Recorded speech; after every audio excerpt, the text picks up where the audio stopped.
Um, it depends, right? I probably don't know all her moves, but I know of all her moves, right? So, um,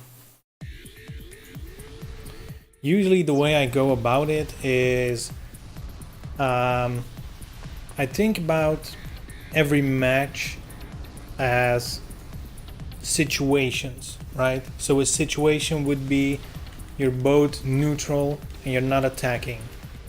What are the moves I want to use in that situation, right? And so I start breaking it down, excuse me, situation by situation. And by doing it that way, you can really, like, I know from neutral, like, this is a good move, this is a good move, this is a good one.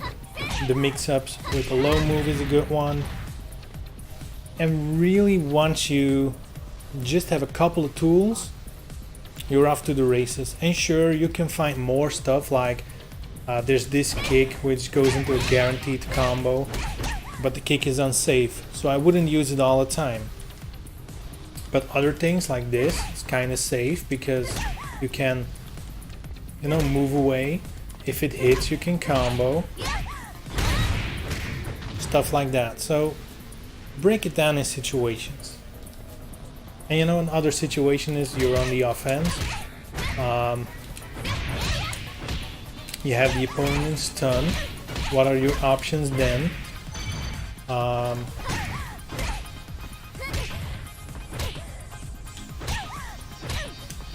And everything naturally goes from there, in my opinion. Because once you know, for example, like, this is a good move because you get in for a hit, but it also follows up with the uppercut. So from there, I'm gonna learn the combo that I need to do from that uppercut.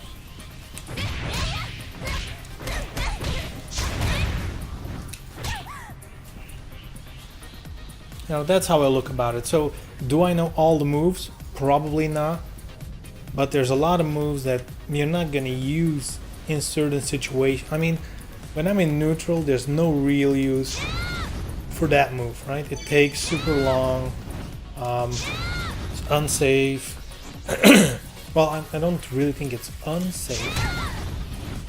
No, because it guard breaks, but it's a very... I mean, it's 27 frames. They can easily hold it if they know it's coming, so... But certain moves you wouldn't just... Like this move, right? I wouldn't just throw it out anytime. Because it's kind of dangerous. But is there a situation where that move is useful? Sure, if you're under a lot of pressure and you need a quick counter move. I mean, it's only 12 frames startup, so it's really good to get in between things, and it creates a little physical space. So that's what it's good for.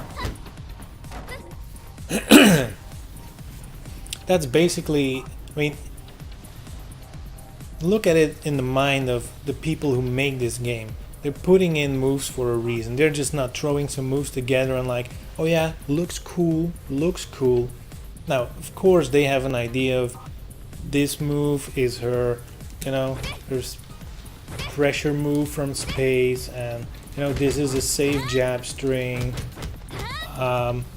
Every move has a function. And that's the point of, training mode, figuring out what moves have what function.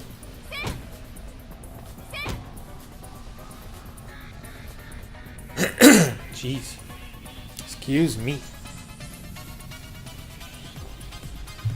Now, the good thing is, there's way smarter people than me out there that already have figured out all the shit. So, her low moves, well, her main low move, I would say, is just a low jab, because it's 12 frames, so it's kind of fast, and you can just annoy the opponent, get in between shit. Her second, jeez. Man. So yeah, her second most useful low move, in my opinion, is this one, which is down back punch, because it has two follow-ups, right? You can follow up with a mid punch, or you can follow up with a low kick. And this is one of those classic noob killers. If you see your opponent doesn't know Momiji, spamming this move works. Now, of course, if they block this, you're at -9, so they can punish. Same with the low. But it's an annoying move. And down H plus K, this one, I also use a lot because the range. It has so much range that it's really good.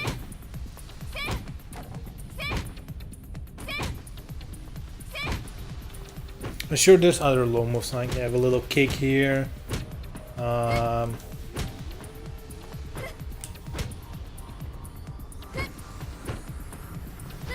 Not sure if there's that many other. Don't think so. See, like, I don't know all the moves off the top of my head. So there's probably another low move, but you're probably never gonna use it anyway.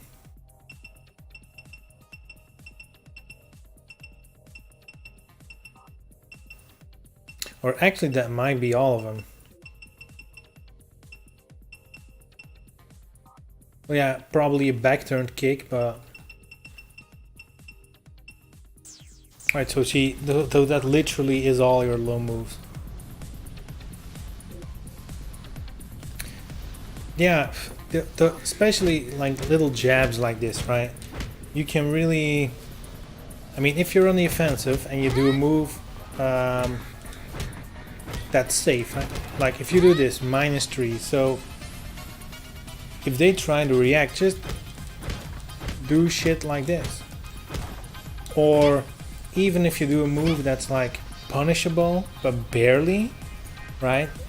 If they don't know the correct punish and they go for a slower one, usually you can squeeze a little low punch in there if you want.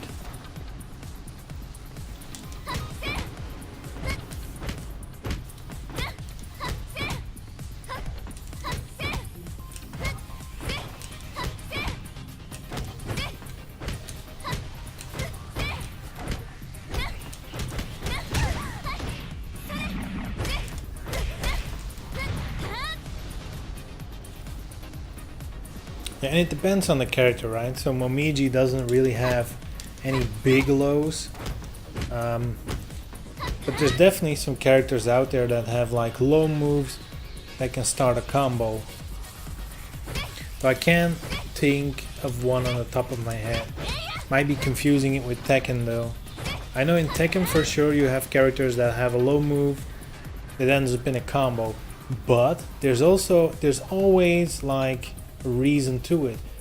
The lows that can start a combo are usually very slow, very visible, and if you block them, very punishable. So it's like a risk-reward thing.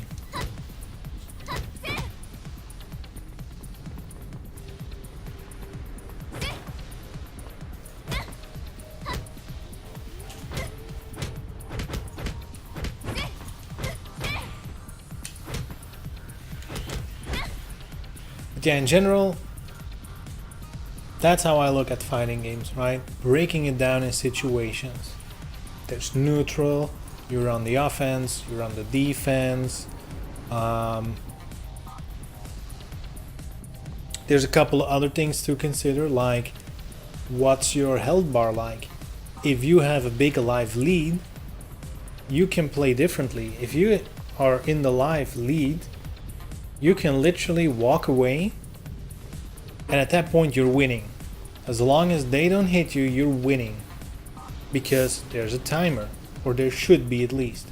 So people who disable timers are basically playing the game wrong, because you're taking a big part of strategy out of the game.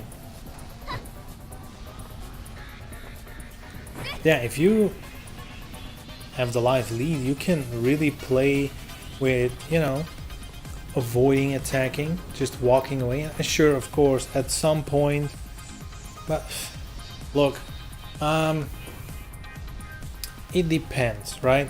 If you're playing casually with your best friend, you might want like a proper sparring or something like that. But you know, the game is made that way, right? There is a timer, and all you're doing at that point is forcing your opponent to take action. And when they take action, you can make sure they make a mistake and you can punish that. That's the idea behind it. I don't think it's dishonorable. It's part of the game. It's how it's supposed to be played. And in the way it's a little less of an issue because it's so fast. I mean, keeping away in this game is really hard. Like in games like Tekken, it's way easier. You can really keep out in that game.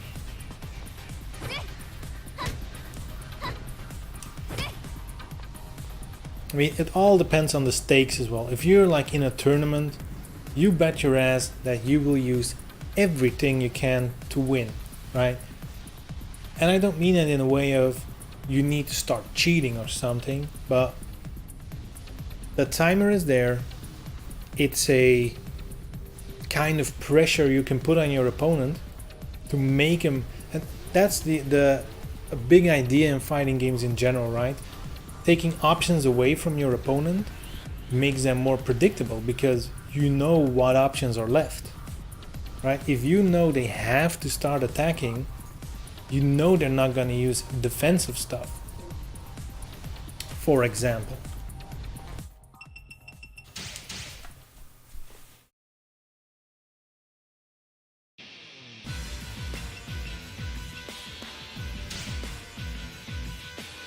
It's the same thing like spamming a move, right?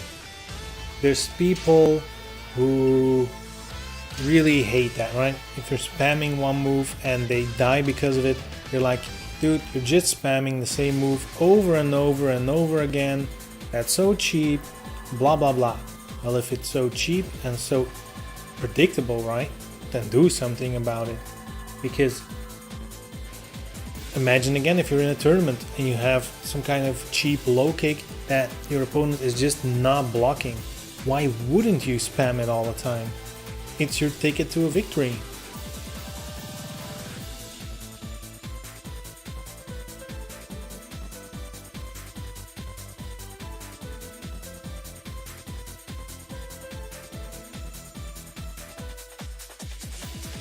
Yeah, I mean, that's just fighting games, right? That's how you get better. Once you realize that, I always look at it in this way, right? The reason you play a game is for fun, right? You want to have fun playing the game, but the goal of the goal of a fighting game is winning the match. And there's no reason not to use every option available to you